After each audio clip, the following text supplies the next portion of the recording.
हमारी जिंदगी में मिठास काफी मायने रखती है, लेकिन जरूरत से ज्यादा मिठास कभी कभी जिंदगी का स्वाद बिगाड़ देती है और बना देती है हमें मीठे का बीमार, जिसे आम भाषा में हम शुगर या डायबिटीज कहते हैं।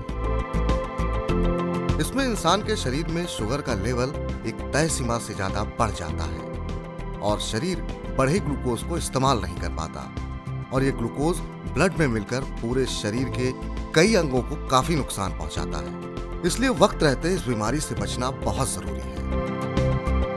हिंदुस्तान में डायबिटीज के सबसे ज्यादा मरीज हैं और हर तीसरा इंसान डायबिटीज का शिकार है।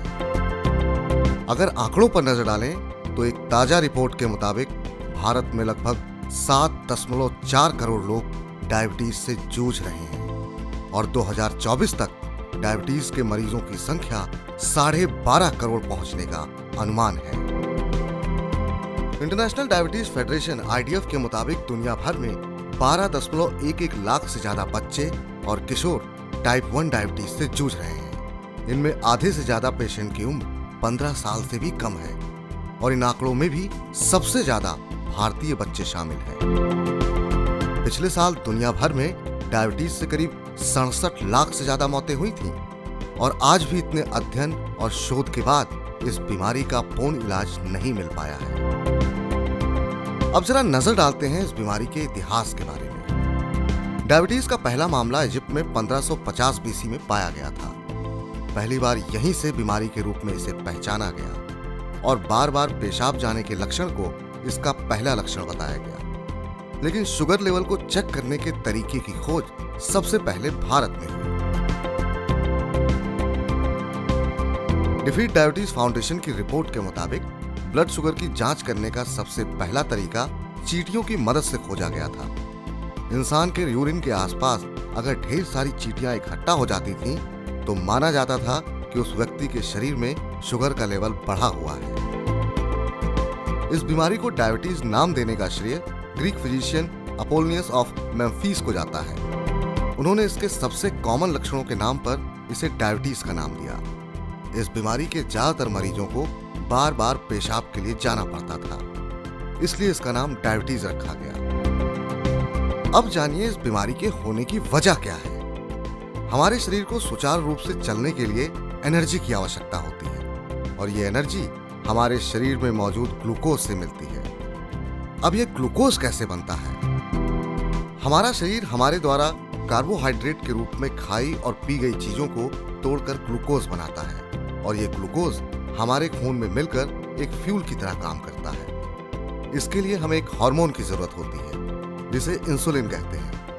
ये हार्मोन हमारी पैंक्रियाज में बनता है। ये इंसुलिन ही है जो रक्त में मिलकर ग्लूकोज के स्तर को कंट्रोल करने का काम करता है। इसका काम भोजन को ऊर्जा में बदलना होता है।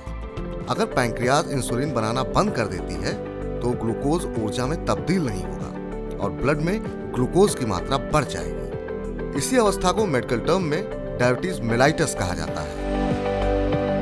अब डायबिटीज के प्रकारों के बारे में जानिए। डायबिटीज 2 तरह की होती है, पहली टाइप 1 और दूसरी टाइप 2। अब आइए जानते हैं इन दोनों में फर्क क्या है। सबसे पहले बात करते हैं टाइप 1 डायबिटीज की। टाइप 1 डायबिटीज आनुवांशिक तौर पर होती है। ये ऑटो इम्यून डिजीज है। जब शरीर में इंसुलिन बनना बंद हो जाता है तब टाइप 1 डायबिटीज होती है। टाइप 1 डायबिटीज बच्चों और किशोरों में होने वाली डायबिटीज की बीमारी है। इस प्रकार के डायबिटीज में पैंक्रियाज के बीटा सेल्स पूरी तरह से नष्ट हो जाते हैं और इस तरह इंसुलिन का बनना संभव नहीं होता। टाइप 1 डायबिटीज से ग्रस्त लोगों को रोजाना इंजेक्शन के द्वारा इंसुलिन लेना होता है। अब जानिए टाइप 2 डायबिटीज के बारे में। टाइप 2 डायबिटीज हमारी गलत जीवन शैली की देन है। अगर शरीर में इंसुलिन की मात्रा कम होने लगे और शरीर उसे ठीक से इस्तेमाल नहीं कर पाता है तो ऐसी स्थिति में डायबिटीज टाइप 2 की शिकायत शुरू होती है। मोटापा, हाइपरटेंशन, नींद की कमी और खराब लाइफस्टाइल होने के कारण से टाइप 2 डायबिटीज होने के कारण है। चूंकि टाइप 2 के लिए खराब जीवन शैली जिम्मेदार है, इसलिए ये कभी भी हो सकती है, पर अमूमन ये व्यस्त लोगों में होती है। सही डाइट और एक्सरसाइज की मदद से टाइप 2 डायबिटीज को नियंत्रित करने का प्रयास किया जा सकता है। कुछ स्थिति में इंसुलिन इंजेक्शन की आवश्यकता हो सकती है। इसलिए डायबिटीज के मरीज को इस बात का विशेष ध्यान रखना चाहिए कि वो कब और क्या खा रहे हैं, जिससे उनका ब्लड शुगर लेवल नियंत्रित रहे। इसके लिए डॉक्टर द्वारा बताई गई दवाएं और नियमित एक्सरसाइज से इस बीमारी को पूर्णतः कंट्रोल में रखा जा सकता है। इसलिए हमें आज जरूरत है अपनी लाइफस्टाइल में सुधार करने की, ताकि हम इस बीमारी से बच सकें और एक स्वस्थ और सेहतमंद जिंदगी जी सकें।